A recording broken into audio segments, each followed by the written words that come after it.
불을 끄고 볼륨을 낮추고 들어주세요. 오늘 밤의 이야기를 시작합니다.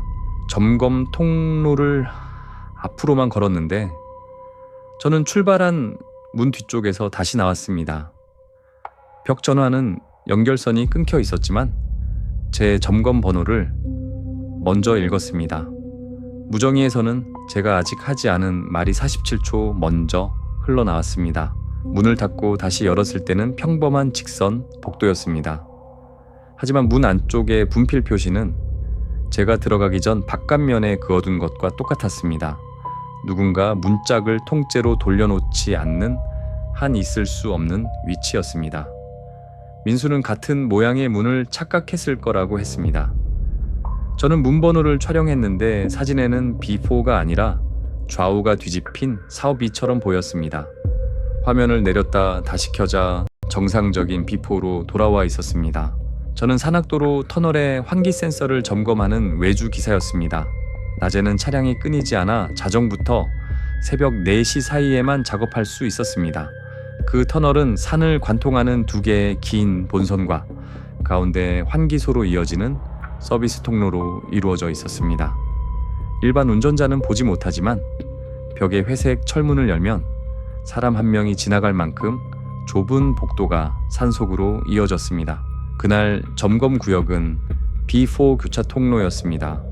전날부터 공기 흐름 센서가 같은 수치만 반복했고 중앙 화면에는 7분 강역으로 통신 끊김이 떴습니다.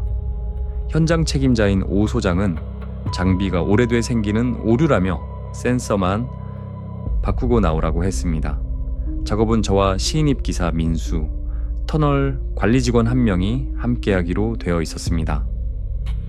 그런데 출발 직전 관리 직원이 갑자기 다른 구역 누수를 보러 갔고 오 소장은 둘이서도 충분하다고 했습니다. 비사 문을 열자 안쪽 공기가 본선 쪽으로 불어야 하는데 제 등 뒤에서 얼굴 쪽으로 밀려왔습니다. 벽에 붙은 바람 방향 화살표도 절반이 반대로 뒤집혀 있었습니다. 누군가 스티커를 떼었다 다시 붙인 듯 가장자리에 새 접착제가 번들거렸습니다.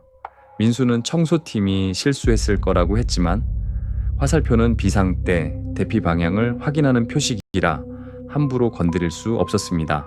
복도 바닥에는 흰 석회 가루가 얇게 깔려 있었습니다. 이상하게도 우리 발자국은 왼쪽 신발만 선명하게 찍혔습니다.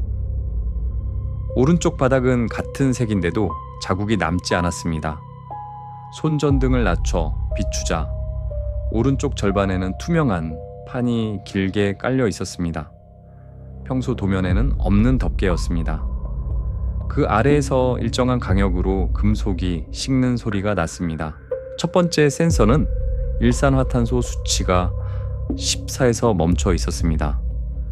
두 번째도 14, 세 번째도 14였습니다. 실제 휴대 측정값은 구간마다 달랐지만 중앙 화면은 소수점까지 같은 숫자를 보냈습니다.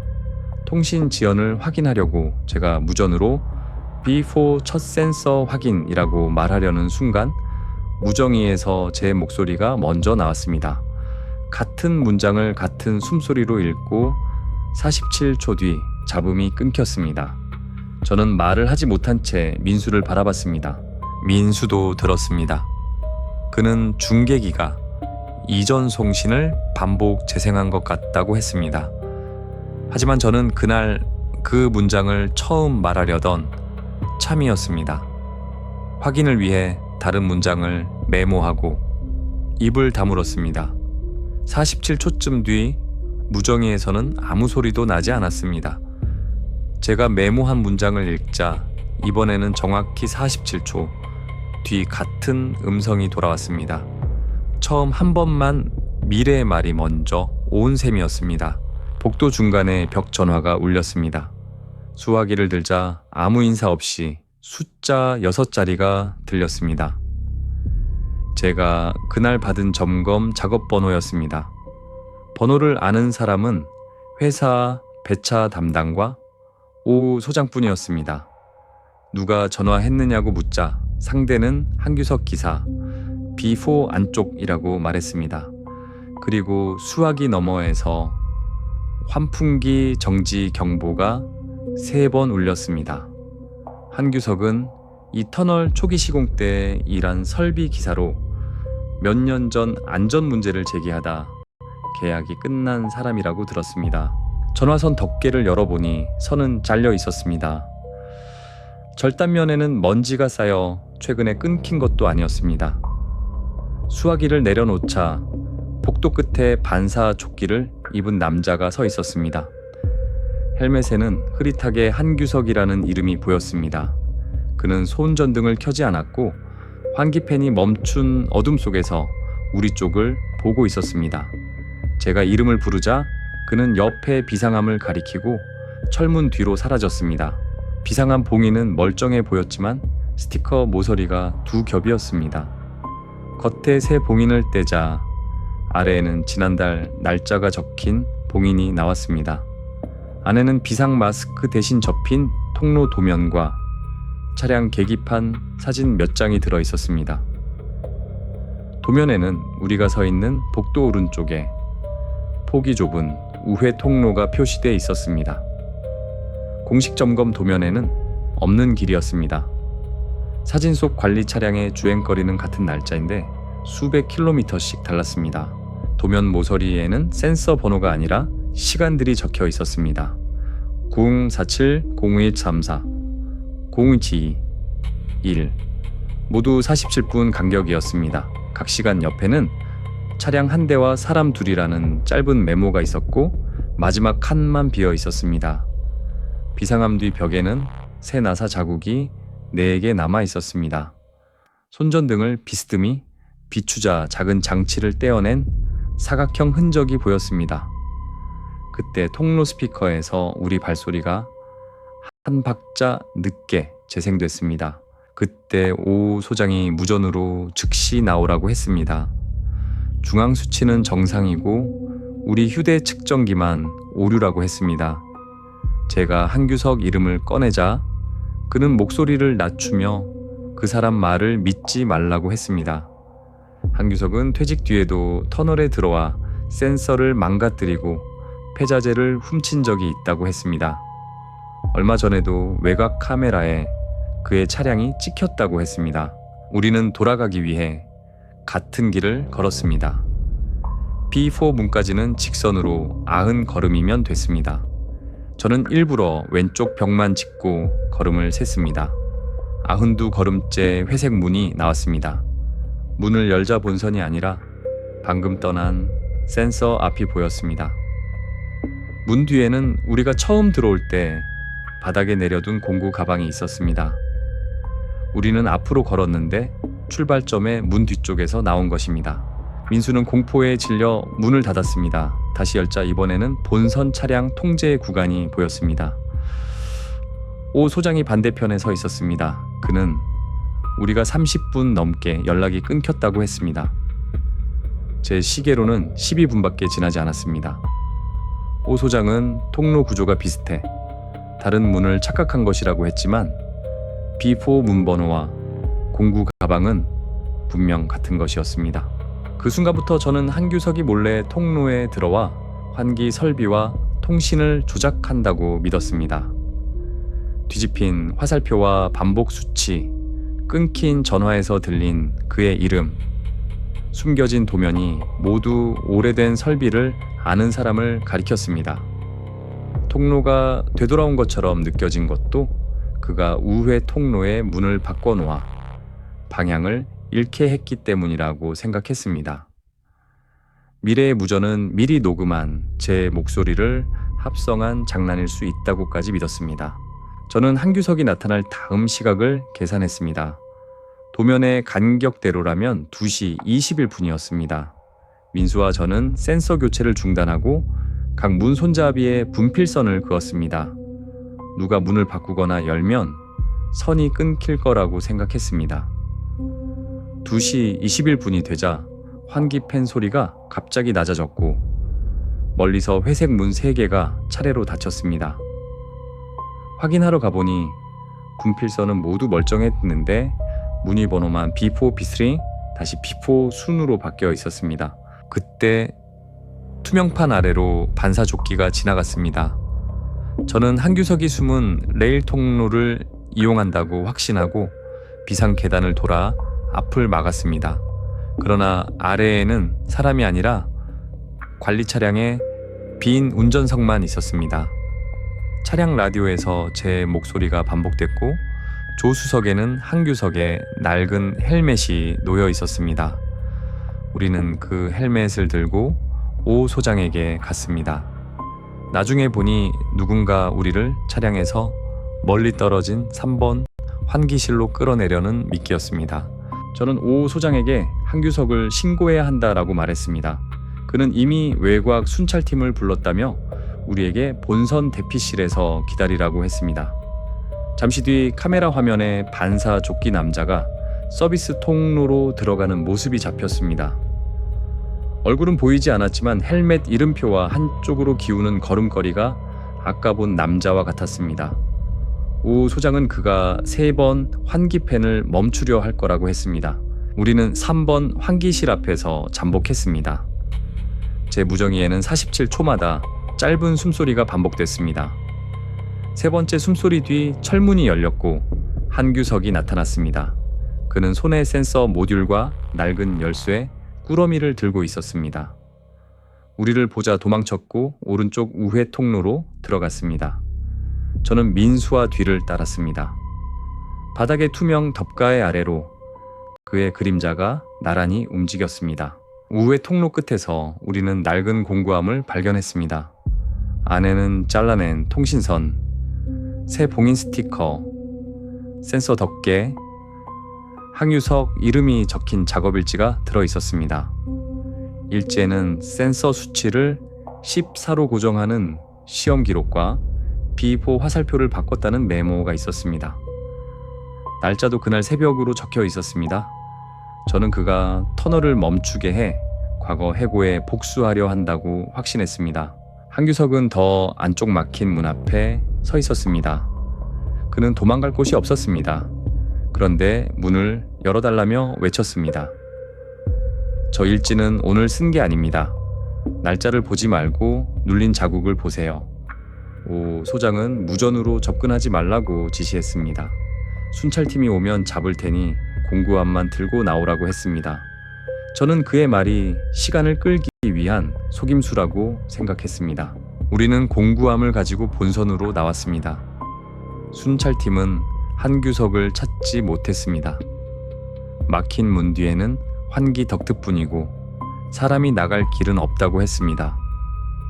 오 소장은 증거가 충분하다며 작업일지와 센서 모듈을 자신이 보관하겠다고 했습니다. 저는 넘기기 전에 일지 사진을 찍었습니다. 그때 종이 아래에 눌린 글자가 손전등 옆빛에 드러났습니다. 겉에 적힌 오늘 날짜 아래로 석 달 전 날짜와 다른 문장이 눌려 있었습니다. 다음날 회사에 돌아와 사진의 명암을 높여보니 눌린 문장을 읽을 수 있었습니다. 중앙값 재생 중 독립압력계 원본 확인. 저는 이 사실을 오 소장에게 알리지 않고 터널 발주처의 안전 담당자에게 연락했습니다. 담당자는 B4의 중앙 시스템과 별도로 기록하는 기계식 압력계가 있으며 그 원본은 환기소 지하 보관함에 있다고 했습니다. 오 소장은 우리에게 그런 장비가 없다고 말했습니다. 발주처 직원과 함께 다시 들어간 날, 지하 보관함에서 독립 압력 기록지를 찾았습니다. 그 기록에는 사건 당일 환기 방향이 한 번도 바뀌지 않았습니다. 중앙 화면에 14라는 수치와 정지 경보만 반복 재생된 것이었습니다. 이 한 가지 사실이 모든 단서를 뒤집었습니다.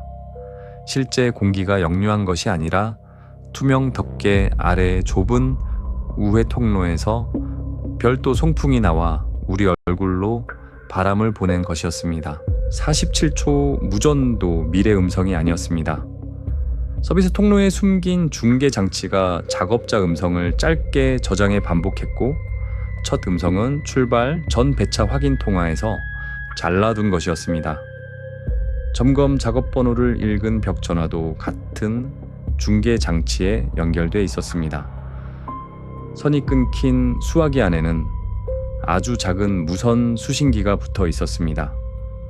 한규석 이름을 들려준 것은 그가 나타날 것이라고 믿게 만드는 연출이었습니다. 왼쪽 신발 자국만 남은 이유도 드러났습니다. 바닥 오른쪽 투명판 아래는 관리 차량이 다니는 좁은 레일 통로였습니다.